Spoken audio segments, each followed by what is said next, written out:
Сәлем достар, біз бүгін шелпек пісіретін боламыз. Ол үшін бізге сары май қажет болады. 2 ас қасық.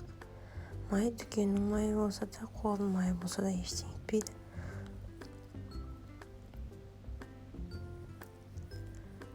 Және 1 столовый ложка көлемінде майонез қоямыз. Сосын 1 жарты шай қасық тұз. Және жылы су құйып, жақсылап араластырамыз.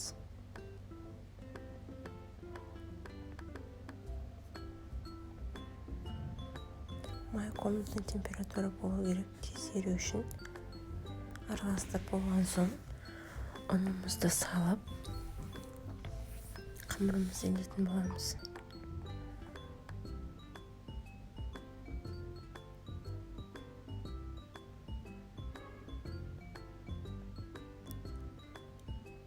Тестамыз қатты болып кетпеу керек, сол үшін ұнды шамалап қосып отырып илейсіздер.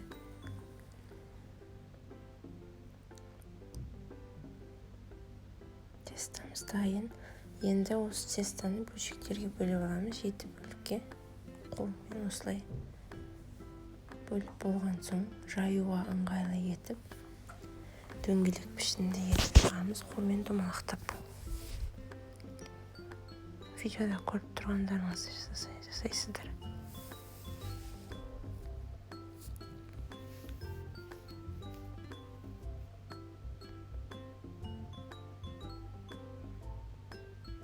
Жасап болдым. Енді кезекте жаямыз. Ұн көп сеппеңіздер.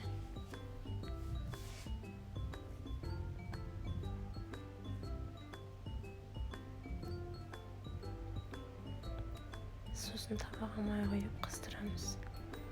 Майымыз әбден қызған соң шелпегімізді салып пісіреміз. Екінші жағын аударамыз. Шелпекті қызартып пісіріңіздер.